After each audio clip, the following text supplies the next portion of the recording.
Jemaat yang terkasih, pengambilan gambar untuk kebutuhan ibadah digital streaming ini dilakukan dengan mematuhi protokol kesehatan selama masa pandemi yang telah ditetapkan pemerintah dan otoritas gereja, dalam hal ini PGI dan Majelis Sinode GPIB. Selama masa pengambilan gambar, setiap individu yang bertugas dalam ibadah, pelayan firman, majelis jemaat sebagai petugas ibadah, pemain musik, pemandu lagu, serta kru yang bertugas, semua menggunakan pelindung diri berupa masker kesehatan dan melakukan pengambilan jarak atau social distancing satu sama lain.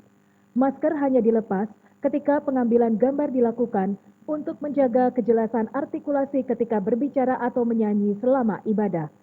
Kru di balik layar tetap menggunakan masker dan menjaga jarak selama bekerja. Gedung gereja tempat pengambilan gambar ibadah juga dilengkapi dengan wastafel untuk cuci tangan, hand sanitizer, dan dilakukan penyemprotan disinfektan secara berkala.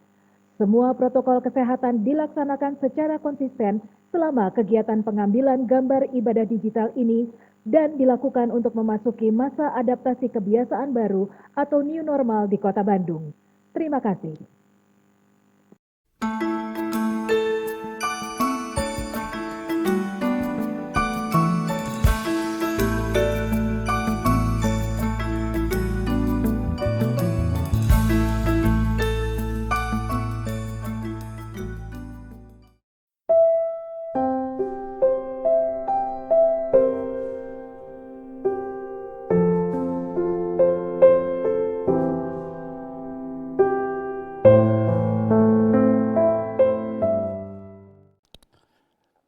Jemaat yang beribadah di rumah, Shalom. Selamat pagi dan selamat datang bagi kita semua. Kami seluruh presbiter yang bertugas mengucapkan selamat beribadah di hari Minggu ketiga sesudah Pentakosta. Kiranya ibadah yang kita lakukan saat ini berkenan di hadapan Tuhan.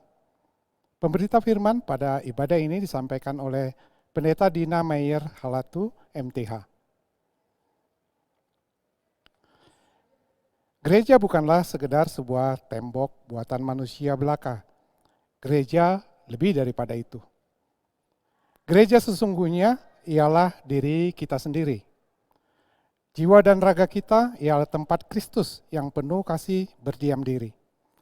Dengan demikian, hendaknya sebagai gereja, kita mampu memancarkan kasih Kristus dimanapun, kapanpun, dan kepada siapapun. Pancarkanlah senantiasa kehangatan cinta kasih Kristus kepada setiap ciptaan.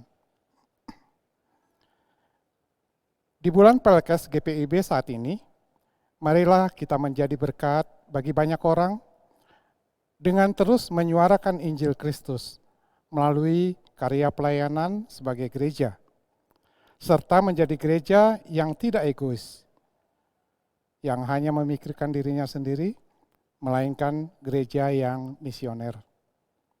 Kiranya GPIB terus hadir, menabur kasih yang menumbuhkan sukacita dan harapan, mulai dari kota hingga ke pelosok desa.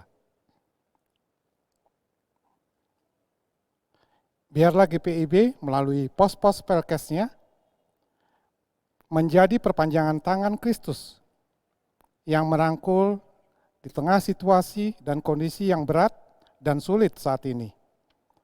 Sebab melalui kasih sesungguhnya harapan tidak akan pernah hilang. Kasih mampu menghangatkan yang dingin, menyembuhkan yang terluka, memulihkan yang remuk redam, dan membangkitkan yang terjatuh. Marilah kita berdiri, menyambut firman Tuhan yang hadir di tengah-tengah persekutuan kita.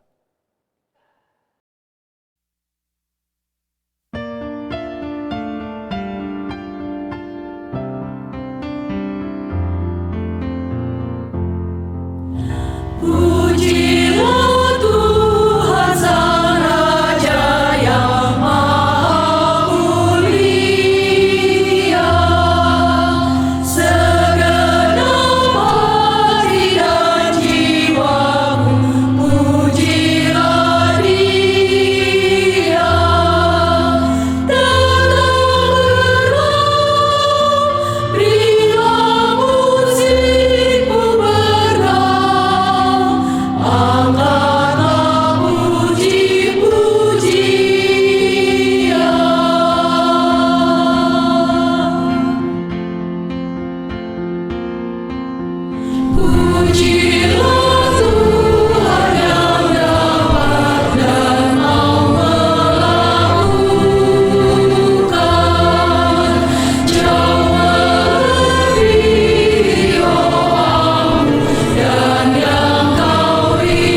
Umat Tuhan, kita tabiskan akan ibadah kita, pertolongan kita adalah dalam nama Tuhan yang menjadikan langit dan bumi.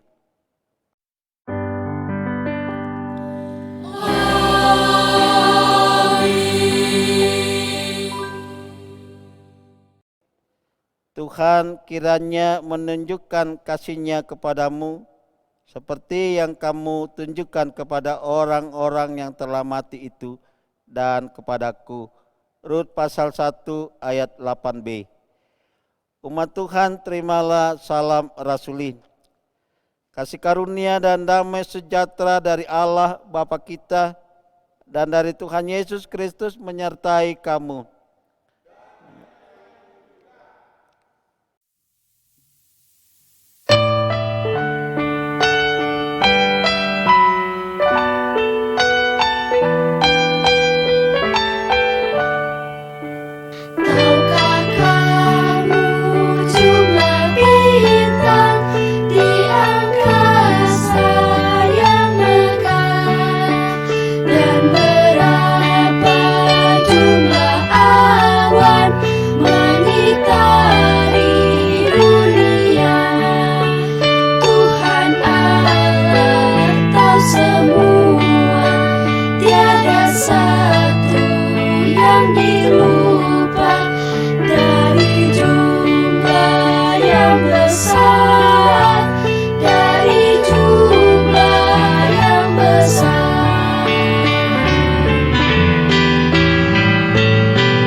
Jemaat yang beribadah di rumah, marilah mengaku akan dosa-dosa kita dengan perasaan sungguh-sungguh menyesal dan malu, dan dengan penuh kerendahan hati, mari kita berdoa.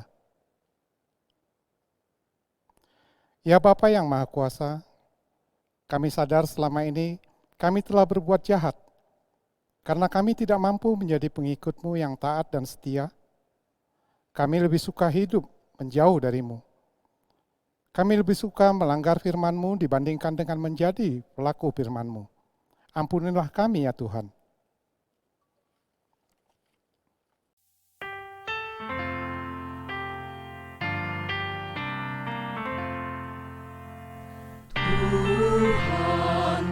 kasihani kami.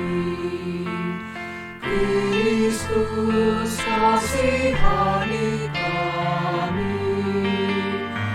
Tuhan kasihani kami.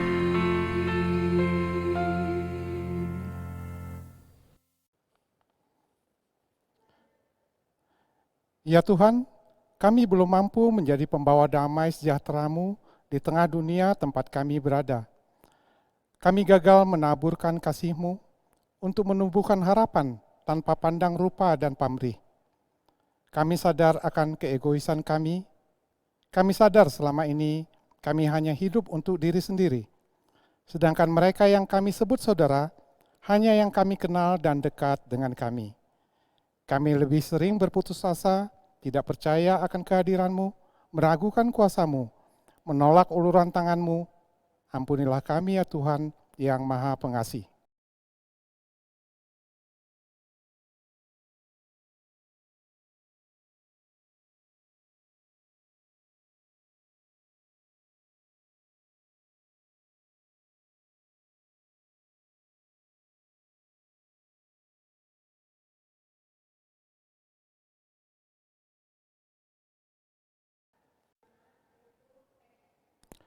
Ya Tuhan, layakkanlah kami kembali untuk menerima pengampunan-Mu. Dengarlah permohonan kami, serta nyatakanlah kiranya belas kasih-Mu atas kami. Hanya dalam nama Yesus Kristus, kami berdoa dan memohon pengampunan-Mu. Dengarlah ya Tuhan.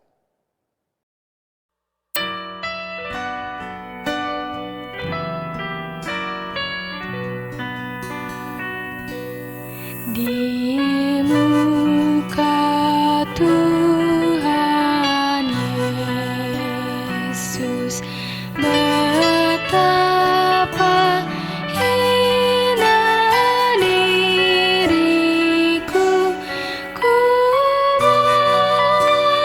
dosa-dosaku di muka Tuhan Yesus.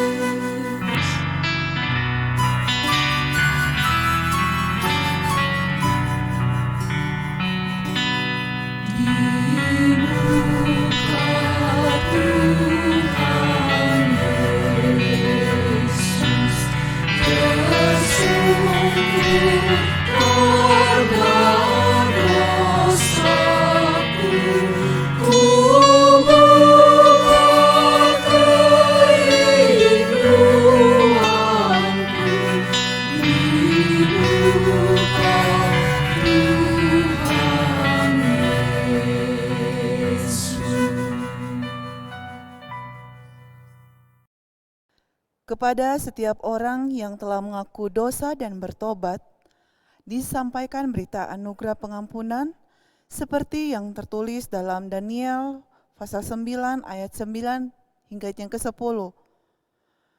Pada Tuhan Allah kami ada kesayangan dan keampunan, walaupun kami telah memberontak terhadap Dia dan tidak mendengarkan suara Tuhan Allah kami yang menyuruh kami hidup menurut hukum yang telah diberikannya kepada kami dengan perantaran para nabi hamba-hambanya. Berdasarkan firman Tuhan itu, maka sebagai pelayan Yesus Kristus kami memberitakan bahwa pengampunan dosa telah berlaku dalam nama Bapa, Anak, dan Roh Kudus.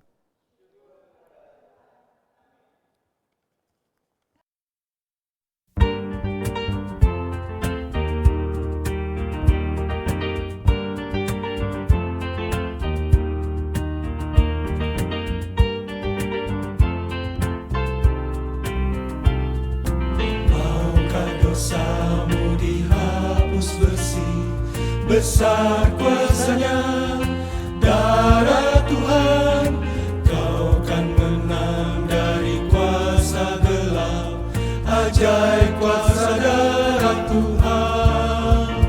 Ada kuasa dalam darahnya, anak domba Allah. Ada kuasa dalam dalam darahnya, darah anak domba Allah.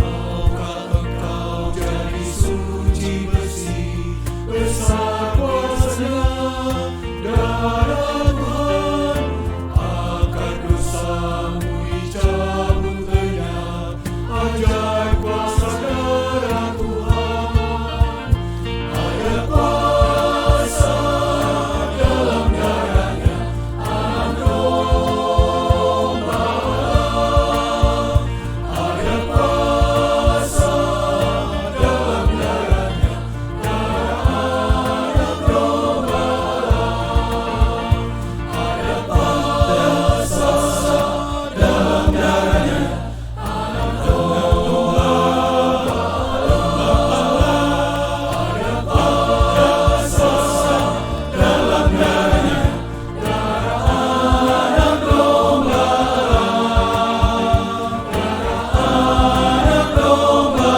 Allah, darah anak domba Allah.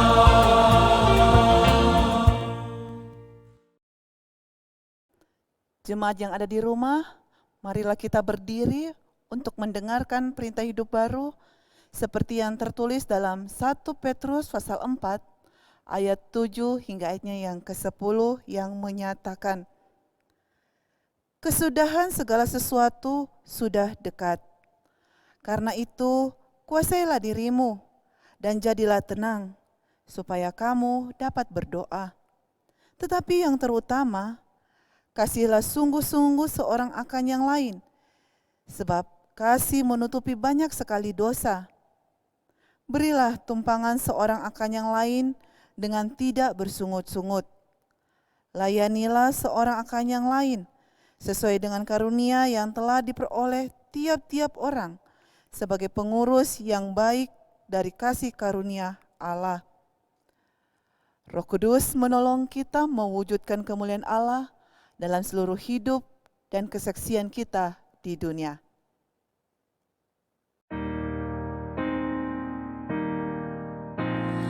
Kemuliaan bagi Bapa, Putra, dan Roh Kudus, seperti semula, kini dan terus, dan kekal selama-lamanya.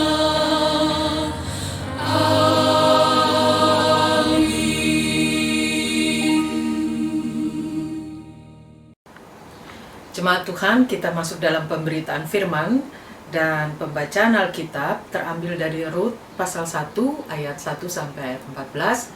Saudara-saudara boleh mempersiapkan pembacaan Alkitab itu, dan kalau sudah siap, mari kita berdoa. Bapa di surga, karuniakanlah Roh-Mu yang kudus menguasai hati dan pikiran kami, agar pembacaan Alkitab dan pemberitaan firman pada hari ini boleh terjadi hanya karena anugerah dan kuasa Tuhan. Buatlah kami mengerti dengan sungguh, dan karena itu kami akan hidup dalam ketaatan dan melakukan firman yang telah kami terima. Bersabdalah ya Tuhan, kami sungguh rindu untuk mendengarkan. Amin. Jemaat, mari kita berdiri untuk mendengarkan firman Tuhan yang dibacakan dari Alkitab. Haleluya.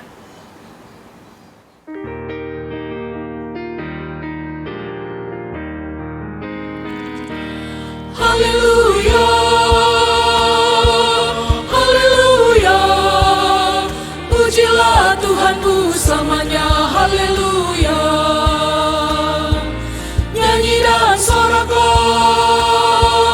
agungkan namanya, pujilah Tuhan bersamanya, haleluya. Haleluya, haleluya,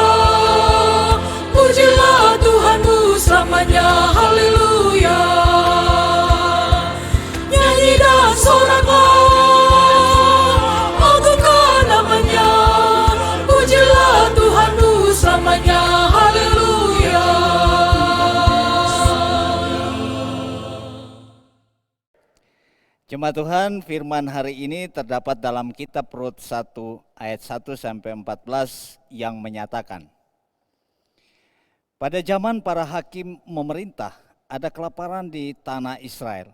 Lalu pergilah seorang dari Bethlehem Yehuda beserta istrinya dan kedua anaknya laki-laki ke daerah Moab untuk menetap di sana sebagai orang asing. Nama orang itu ialah Elimelek, nama istrinya Naomi, dan nama kedua anaknya Mahlon dan Kilion. Semuanya anak-anak Efrata dari Bethlehem Yehuda. Dan setelah sampai ke daerah Moab, diamlah mereka di sana. Kemudian matilah Elimelek suami Naomi, sehingga perempuan itu tertinggal dengan kedua anaknya. Keduanya mengambil perempuan Moab. Yang pertama bernama Opra dan yang kedua bernama Rut. Dan mereka diam di situ kira-kira 10 tahun lamanya. Lalu matilah juga keduanya, yakni Mahlon dan Kilion. Sehingga perempuan itu kehilangan kedua anaknya dan suaminya. Kemudian berkemaslah ia dengan kedua menantunya dan ia pulang dari daerah Moab. Sebab di daerah Moab ia mendengar bahwa Tuhan telah memperhatikan umatnya dan memberikan makanan kepada mereka.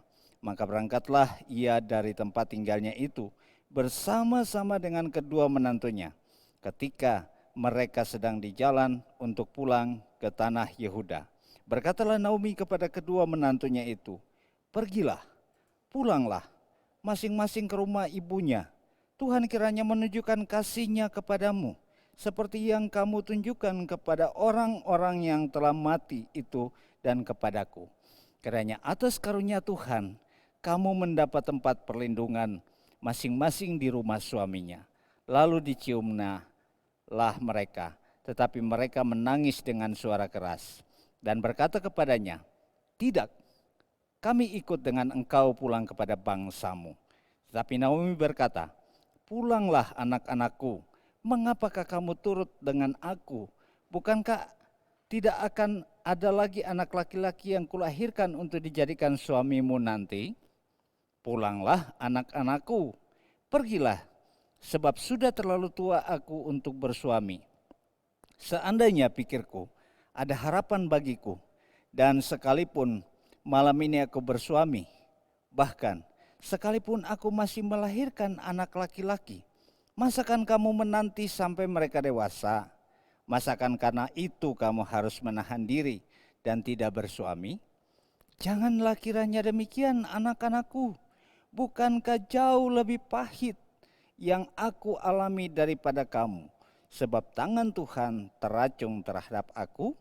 Menangislah pula mereka dengan suara keras. Lalu Opra mencium mertuanya itu minta diri. Tetapi Rut tetap berpaut kepadanya. Demikian pembacaan Alkitab. Hendaklah sabda Kristus dengan segala kekayaannya menetap di antara kita dan ucaplah syukur kepada Allah.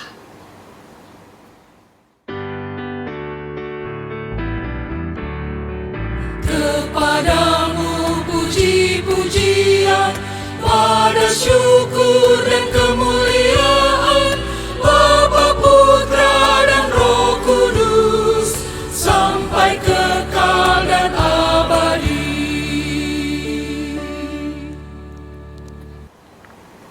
Jemaat Tuhan, sungguh sebuah sukacita besar bagi saya bahwa saya bisa menyapa saudara-saudara pada hari ini melalui firman Tuhan.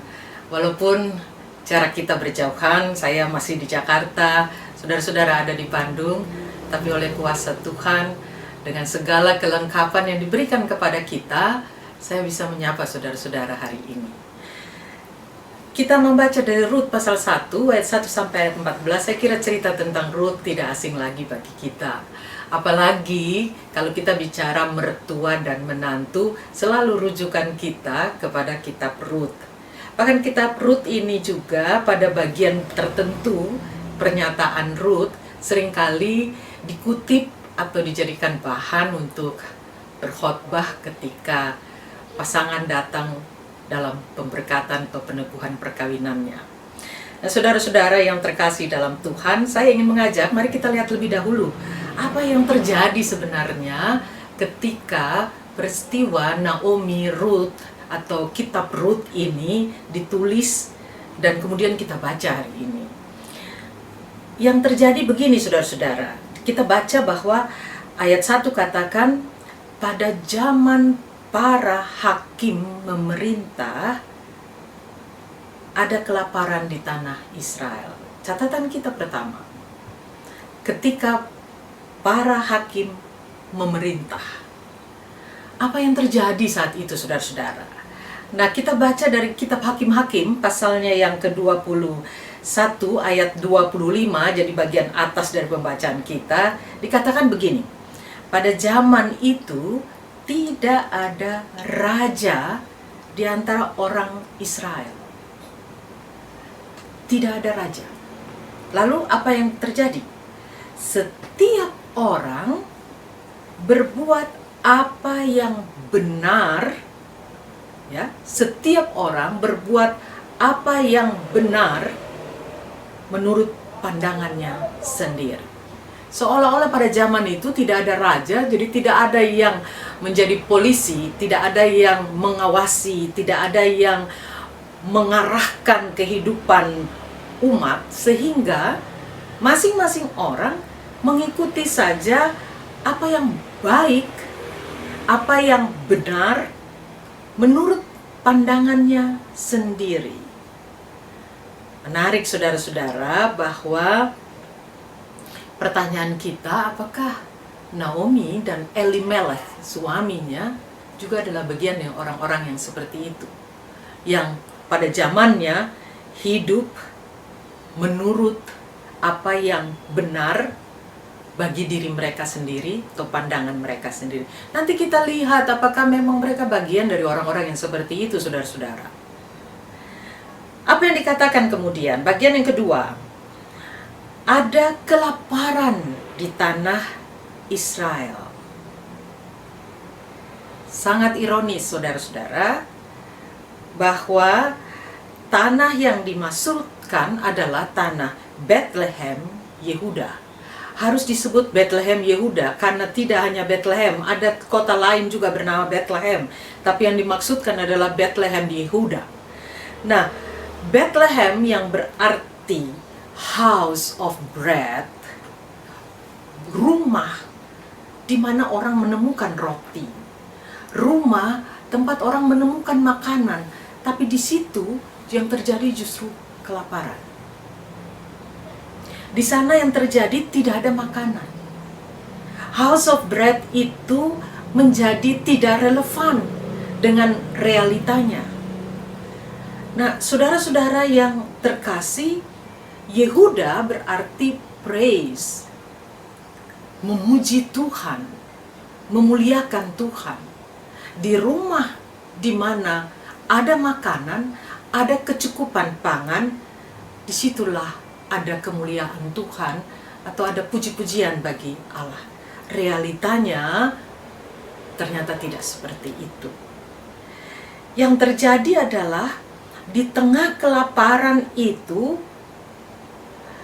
Elimelech dan Naomi bersama dengan dua anak mereka, anak laki-laki, mereka pergi meninggalkan tanah Bethlehem, Yehuda.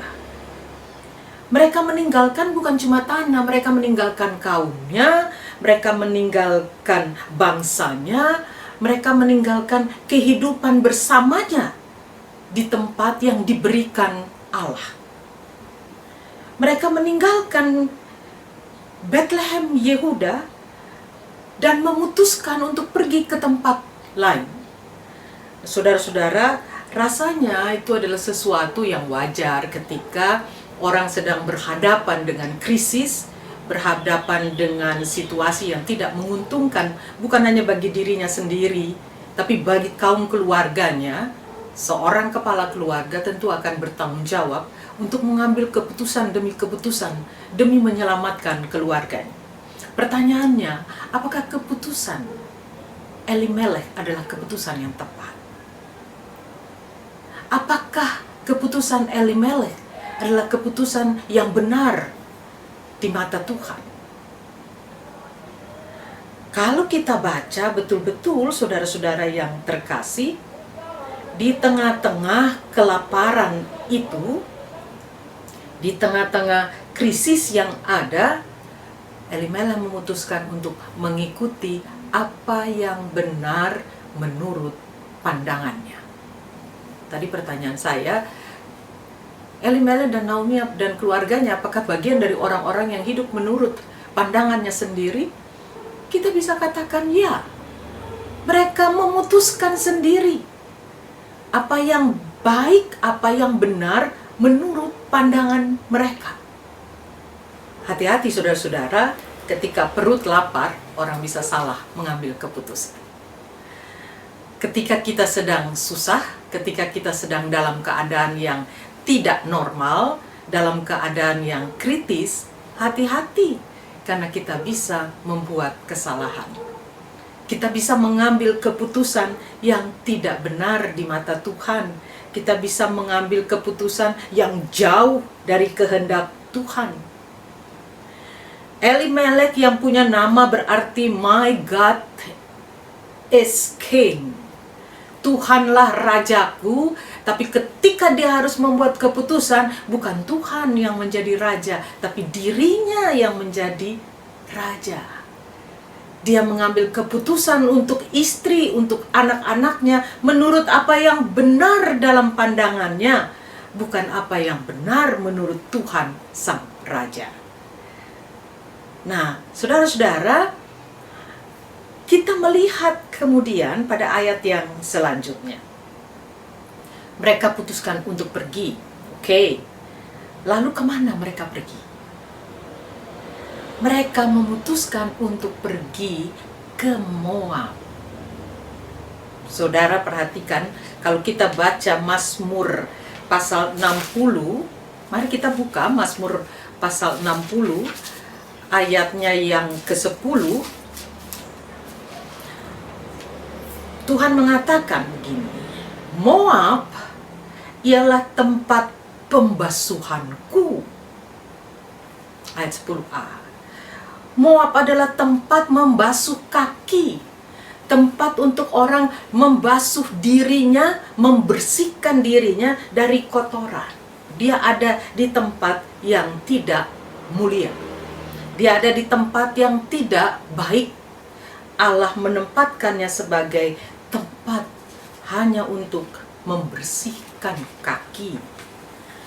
Kesanalah mereka pergi. Selain itu, kita ingat juga tentang Moab, saudara-saudara yang terkasih, bahwa Moab adalah tempat dan juga bangsa yang tidak diperkenankan Allah untuk bergaul dekat erat dengan kaumnya, dengan bangsa umat pilihan Allah.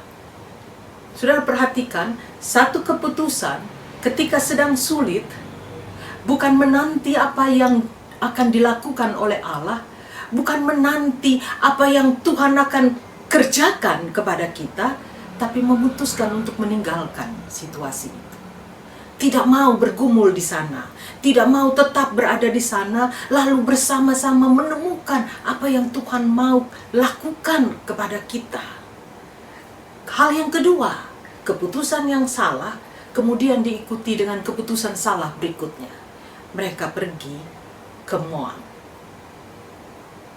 Saudara-saudara yang terkasih dalam Tuhan, di Moab mereka bukan hanya membawa situasi lapar di Bethlehem Yehuda, tapi mereka bawa beberapa hal.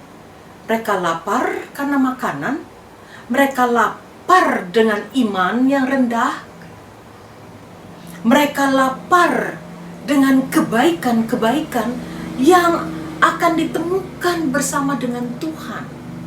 Mereka kehilangan semua itu.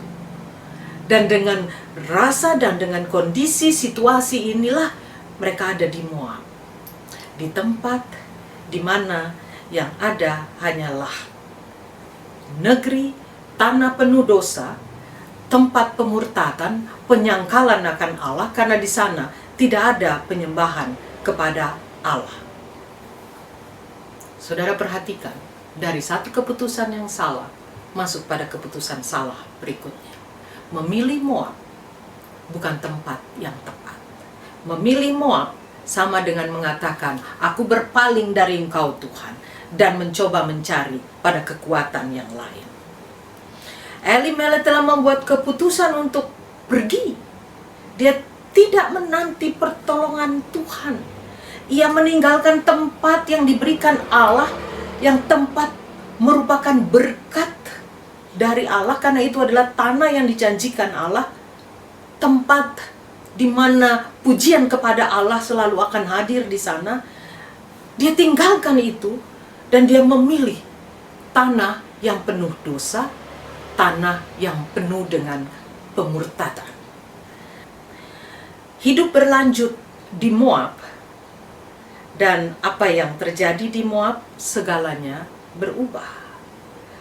Keinginan yang tadinya dikatakan pada ayat 1 untuk menetap di sana, mereka ke Moab untuk menetap di sana, kata yang dipakai itu hanya menunjukkan bahwa mereka hanya menetap sementara di Moab.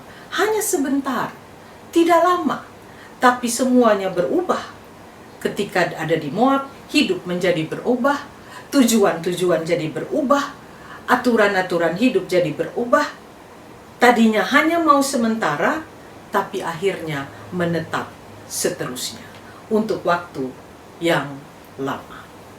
Saudara perhatikan bahwa ketika kita melakukan sesuatu yang tidak berkenan kepada Allah, kita akan jatuh pada situasi di mana kesalahan demi kesalahan akan terus kita lakukan. Dari satu urusan menjadi kepada urusan-urusan yang lebih banyak yang justru tidak berkenan kepada Tuhan. Apa yang terjadi? Kita perhatikan di sana, mereka diam di sana, tapi kemudian Elimelek meninggal. Apakah itu karena hukuman Allah? Saya tidak tahu. Tapi yang pasti, Naomi kehilangan segalanya. Naomi harus menjadi seorang janda dan ditinggal bersama dengan kedua anaknya. Dia tidak punya lagi tempat untuk berlindung karena suami tidak ada lagi. Dan kemudian kedua anaknya, kita perhatikan, lalu mengambil perempuan Moab. Saudara perhatikan sekarang. Memutuskan untuk tinggal di Moab, dan kemudian anak-anaknya menikah atau kawin dengan perempuan Moab. Saya ingin saudara-saudara buka kitab Ulangan pasal 23 pada ayat yang ketiga dan seterusnya. Ulangan pasal 23 ayat 3 dan seterusnya mengatakan begini. Jangan seorang Amon atau seorang Moab, janganlah masuk jemaat Tuhan. Bahkan keturunannya yang ke-10 pun tidak boleh masuk jemaat Tuhan sampai selama-lamanya. Mengapa? Ayat 4 katakan, karena mereka tidak menyongsong kamu dengan roti dan air pada waktu perjalananmu keluar dari Mesir. Dan karena mereka mengupah Bileam bin Beor dari Petor di Aram Mesopotamia melawan engkau supaya dikutukinya engkau. Itu bacaan kita yang pertama. Yang kedua, Ezra pasal 9, saya ingin menunjukkan kepada saudara-saudara apa yang menjadi catatan kita tentang kesalahan berikut yang dilakukan. Ezra pasal 9 ayat 1 dan ayat yang kedua. Katakan begini, sesudah semuanya terlaksana, datanglah para pemuka mendekati aku dan berkata, orang-orang Israel awam dan para imam dan orang-orang Lewi tidak memisahkan diri dari penduduk negeri dengan segala kekejiannya, yakni dari orang Kanaan, orang Het, orang Feris, orang Yebus, orang Amon, orang Moab, orang Mesir, dan orang Amori. Karena mereka telah mengambil istri dari antara anak perempuan orang-orang itu untuk diri sendiri dan untuk anak-anak mereka. Saudara-saudara, Allah membenci, Allah murka karena tindakan itu. Dengan kata lain, ketika di Moab, dua anak Naomi, yaitu Mahlon dan Kilion, saudara, kalau kita perhatikan, Mahlon itu artinya sickness atau kesakitan. Sementara Kilion berarti finished. Dua-duanya tidak ada yang baik arti katanya. Dan dua-duanya berakhir. Kalau kita perhatikan. Keputusan yang salah diikuti dengan tempat yang salah, kemudian diikuti lagi hal yang ketiga. Mengambil keputusan untuk kawin dengan orang yang tidak diinginkan Allah atau dilarang oleh Allah. Melakukan persekutuan dengan orang-orang yang tidak dikehendaki oleh Allah. Kesalahan yang ketiga dilakukan. Anak-anak dibiarkan untuk mengawini Orpah dan Ruth yang notabene adalah perempuan Moab. Saudara-saudara, perhatikan nanti, dosa, pelanggaran kepada Allah akan mengakibatkan kehancuran. Karena kemudian kita baca, setelah 10 tahun anak-anak itu kawin dengan Orpah dan Ruth, lalu matilah juga keduanya. Suami hilang, dua anak laki-laki pun harus hilang. Naomi harus mengalami tragedi dalam hidupnya. Saudara-saudara yang terkasih dalam Tuhan, kita perhatikan tadi bahwa dari satu kesalahan ke kesalahan berikutnya, dan dosa mengakibatkan kehancuran. Naomi mengalami kehancuran karena kehilangan semua orang yang dikasihinya. Ia mengalami tragedi dalam hidupnya karena dimulai dari keputusan demi keputusan yang salah. Nah, saudara-saudara, mari kita lanjutkan pada ayat 6 hingga ayatnya yang ke-7. Kita membaca bahwa lalu Naomi mendengar bahwa di daerahnya Tuhan telah memperhatikan umatnya. Ada dua hal yang sana terjadi. Tuhan memperhatikan umatnya dan memberikan makanan kepada mereka. Saudara ingat, mereka pergi dari Bethlehem karena tidak ada makanan di House of Bread. Setelah sekian lama, Naomi kemudian mendengar bahwa Tuhan telah mengunjungi umatnya. Ketika Tuhan mengunjungi umatnya, di situ ada berkat, saudara-saudara. Jadi jangan tolak kalau Tuhan mau berkunjung melalui orang-orang yang Ia tunjuk. Karena di situ ada berkat yang selalu Dia sediakan. Nah, Naomi mendengar bahwa di Bethlehem, di kaumnya, di rumahnya yang sesungguhnya, Allah telah memberikan lagi makanan. Mendengar hal itu, apa yang dilakukan? Ia kemudian memutuskan, kali ini keputusan yang berbeda. Dia memutuskan untuk pulang. Saudara ingat cerita tentang anak yang hilang? Setelah tragedi terjadi dalam hidupnya, hal yang terbaik yang pernah diputuskan dalam hidupnya adalah pulang, kembali ke rumah ayahnya.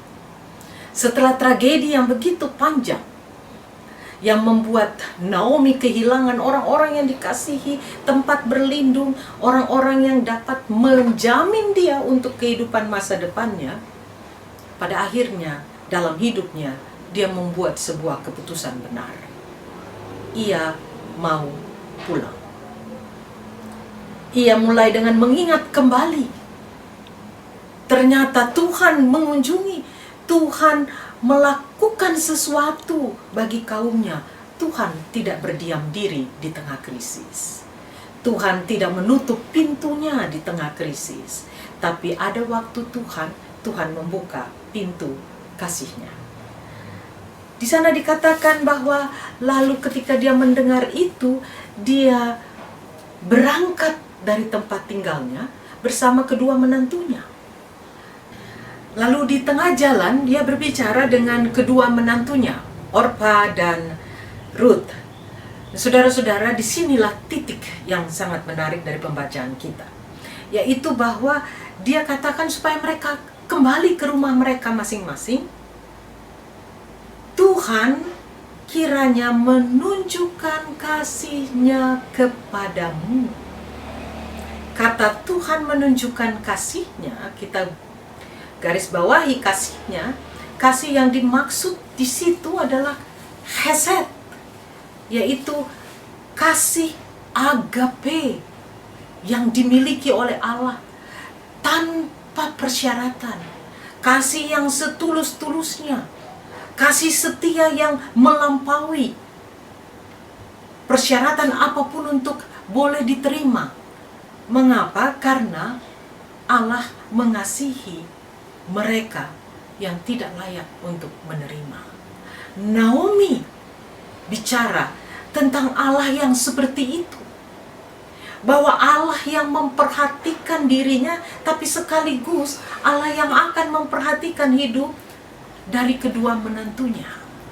Allah yang tetap setia sekalipun kita tidak setia.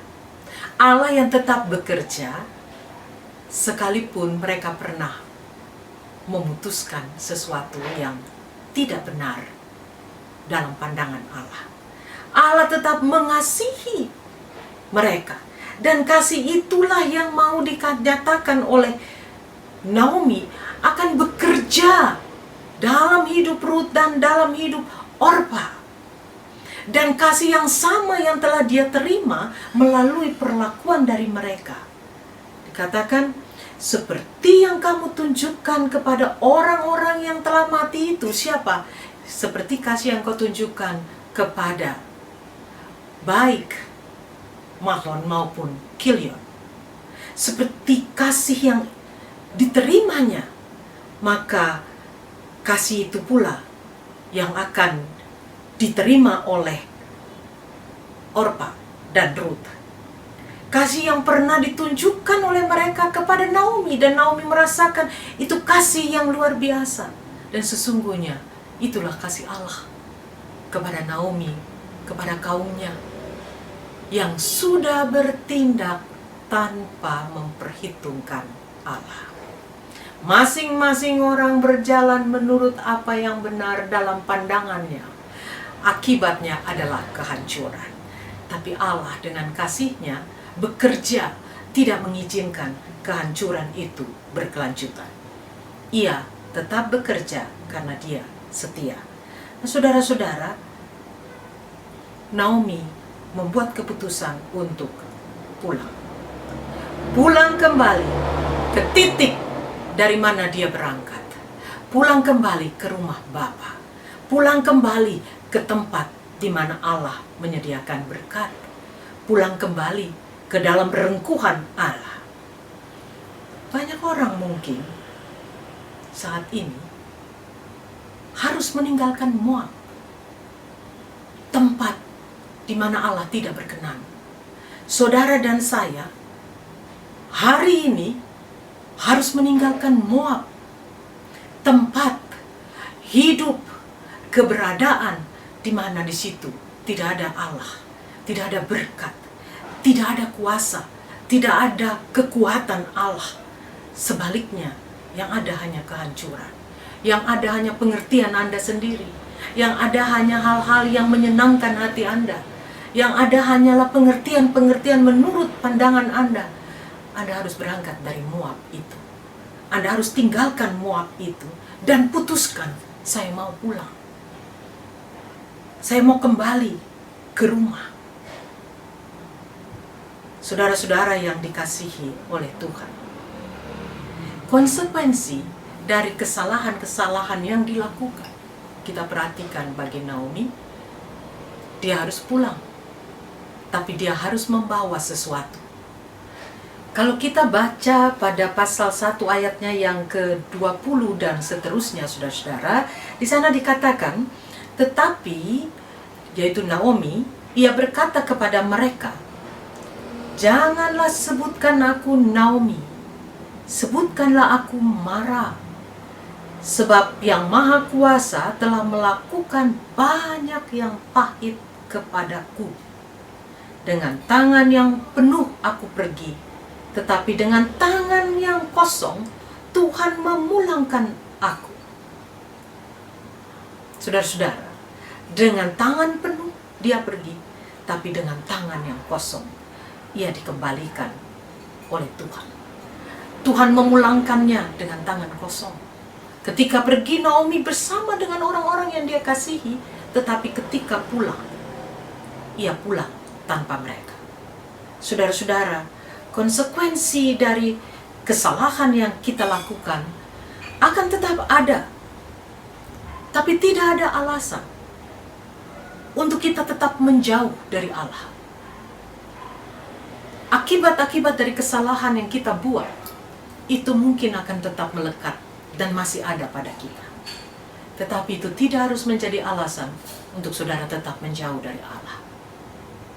Akibat kesalahan saudara dan saya, mungkin kita sakit, mungkin kita kehilangan semua harta benda kita, mungkin kita harus hancur dalam hidup keluarga, mungkin kita harus membawa hal-hal yang memahitkan dalam hidup kita, mungkin kita harus menghadapi kenyataan-kenyataan baru, bahwa orang masih ragu-ragu menerima kita, orang masih ragu-ragu untuk percaya pada kita, orang barangkali masih tidak mau dekat dengan kita.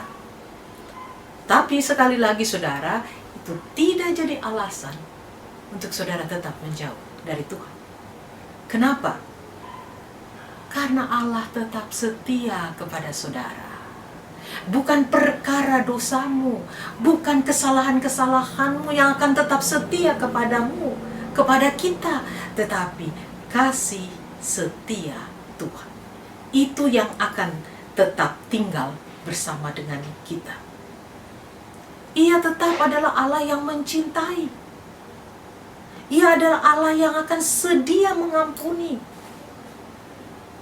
Persoalannya adalah, apakah saudara mengambil langkah, saya mau pulang, saya mau kembali, saya mau ada lagi di hadiratnya, saya mau lagi bersama dengan Allah. Ini waktunya saudara dan saya untuk ambil keputusan. Saya mau kembali pulang bersama dengan Allah. Saya mau ada lagi dalam kemuliaan Allah. Saya mau ada lagi di dalam rumah penuh roti itu, house of bread. Saya mau ada lagi bersama-sama dengan Allahku yang tidak pernah memperhitungkan kesalahan-kesalahanku di waktu lampau untuk menentukan langkah-langkah di masa depanku. Allah yang tetap setia. Saudara-saudaraku yang dikasihi oleh Tuhan, kita belajar dari kisah hidup Naomi, Ruth. Kita belajar dari seluruh perjalanan hidupnya. Saudara dan saya masih punya langkah ke depan. Kita punya roadmap.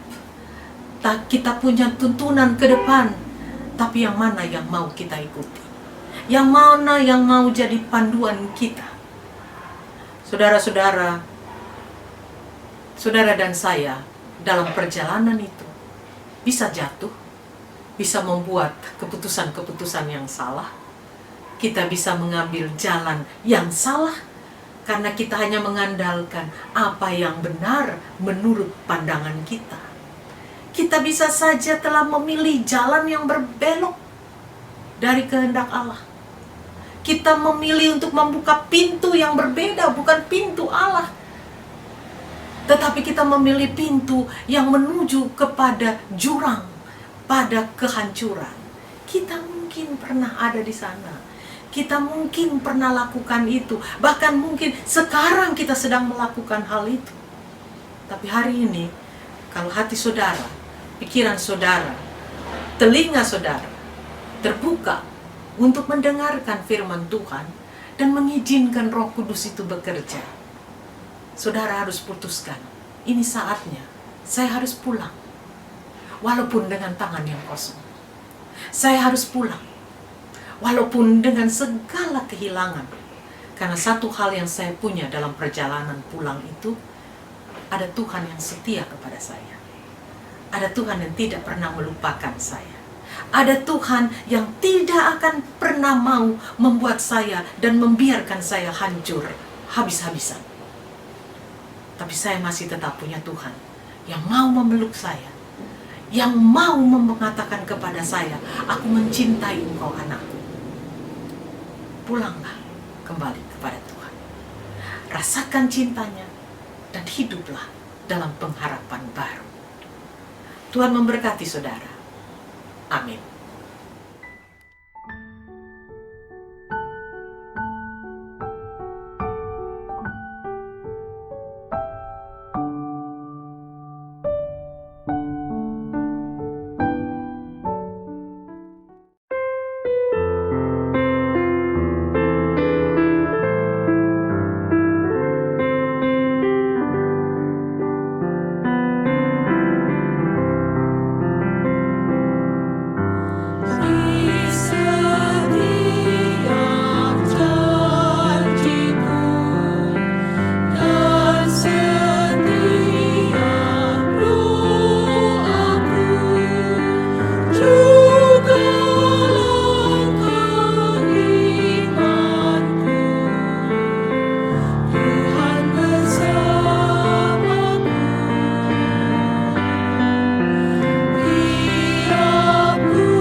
Jemaat Tuhan, marilah kita bersama berdiri dan mengaku iman percaya kita sesuai dengan pengakuan iman rasuli.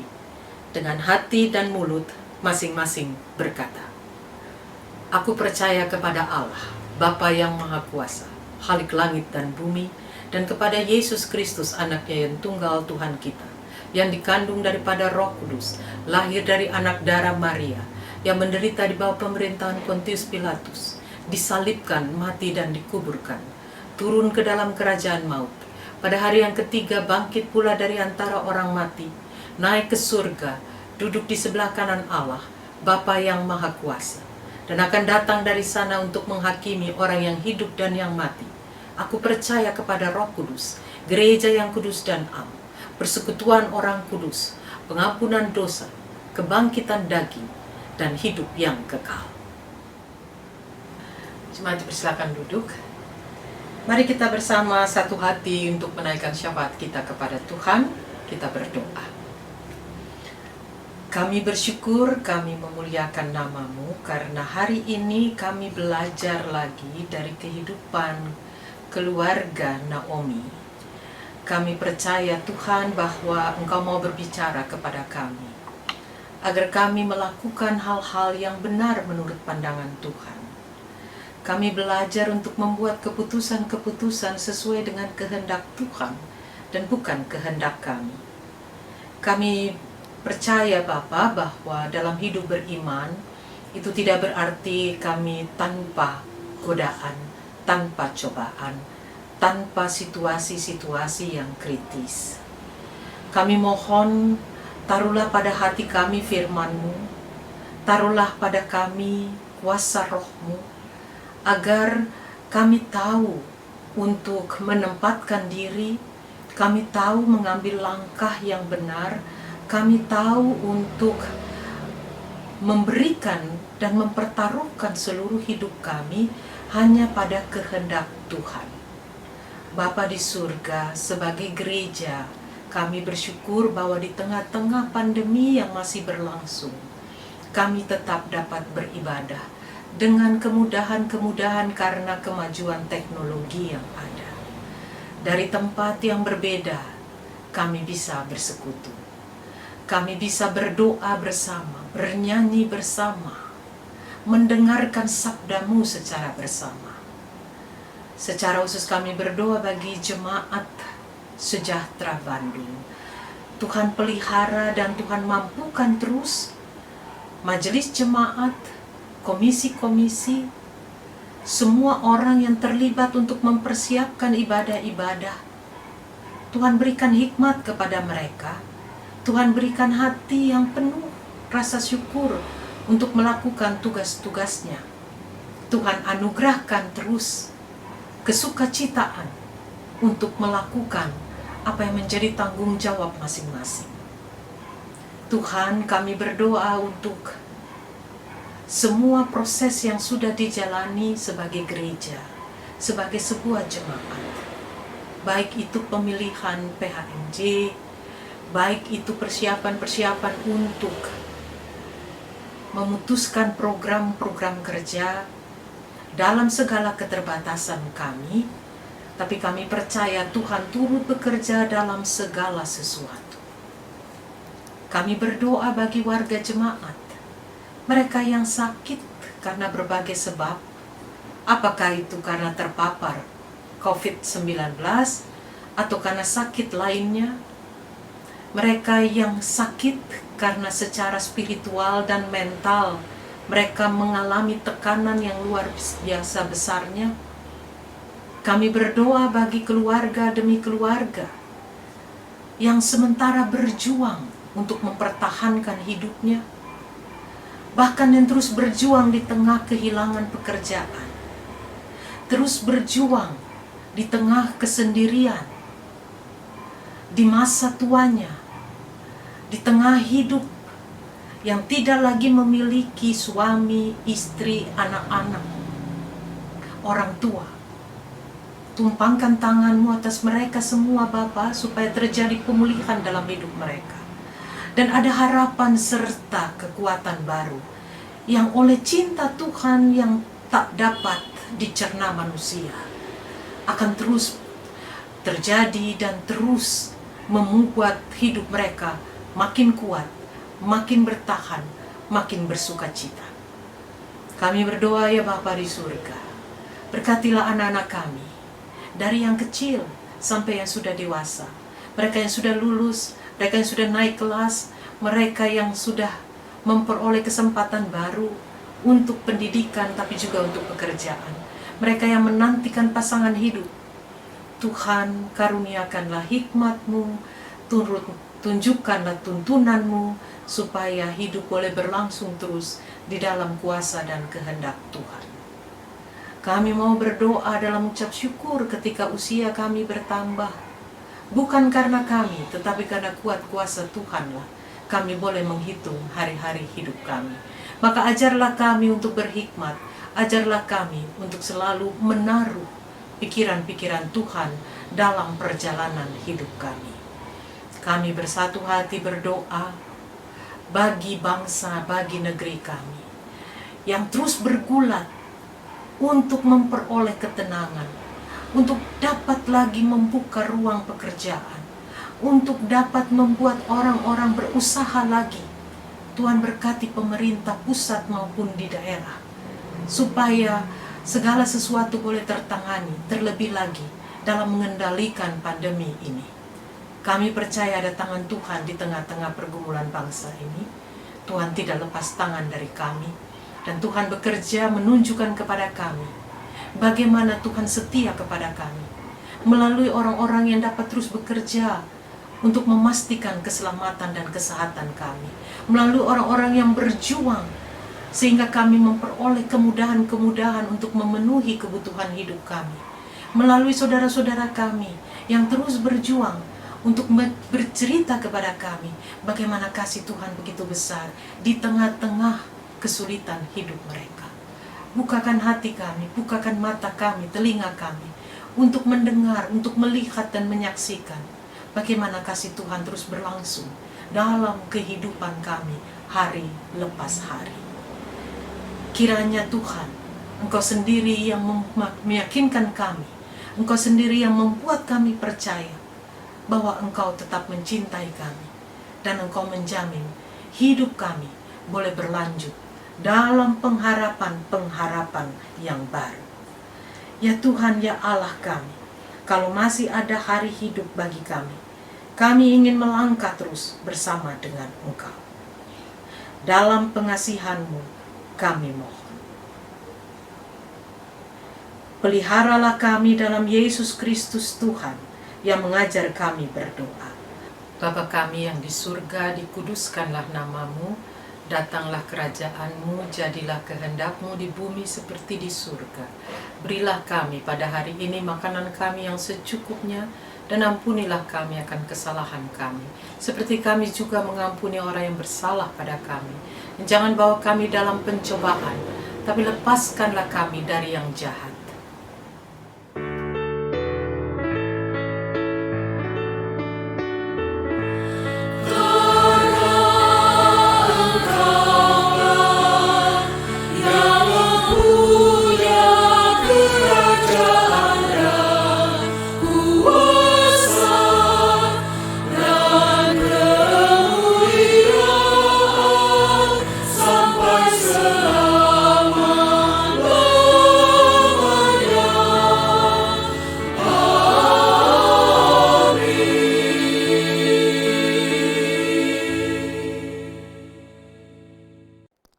Jemaat Tuhan, kini saatnya kita memberikan persembahan syukur bagi Tuhan.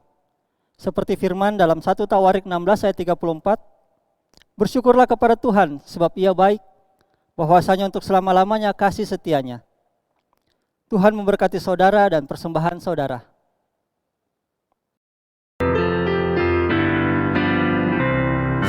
Bila topan keras melanda hidupmu, bila putus asa dan letih lesu, berkat Tuhan satu-satu hitunglah, kau niscaya kagum oleh kasih-Nya. Berkat Tuhan mari hitung.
Jemaat, mari kita berdiri untuk menyerahkan persembahan ini dalam doa syukur.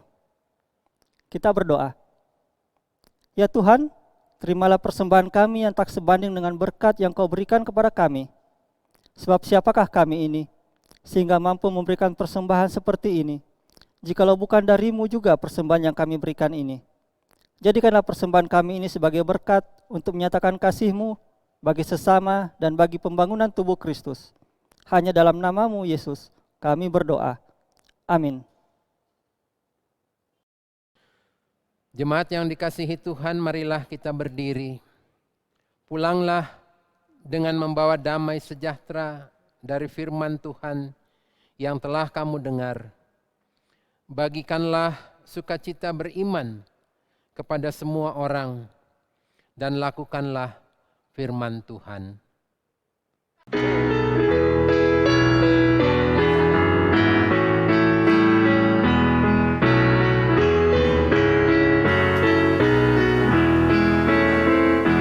Tuhan Yesus sahabatku, tercinta dan terang, melebihi segalanya bagiku.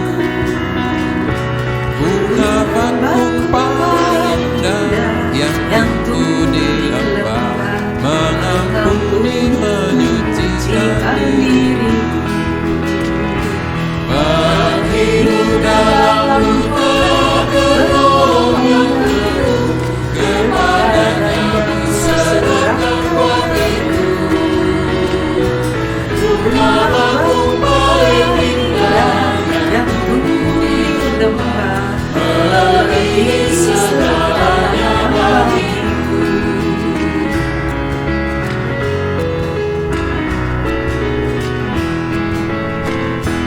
Di setiap pencobaan dan duka hatiku, Dia benteng perisaiku lekat.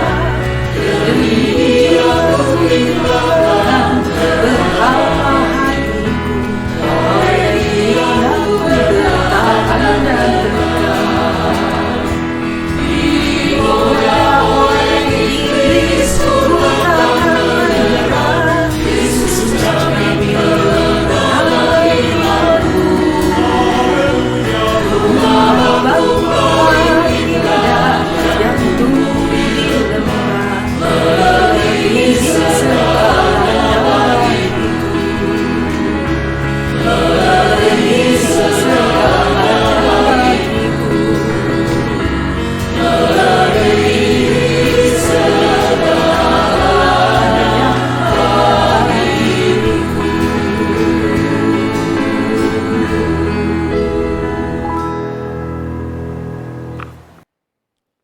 Jemaat yang dikasihi Tuhan, arahkanlah hati dan pikiranmu kepada Tuhan, serta terimalah akan berkat-Nya. Tuhan memberkati engkau dan melindungi engkau. Tuhan menyinari engkau dengan wajah-Nya dan memberi engkau kasih karunia. Tuhan menghadapkan wajah-Nya kepadamu dan memberi engkau damai sejahtera.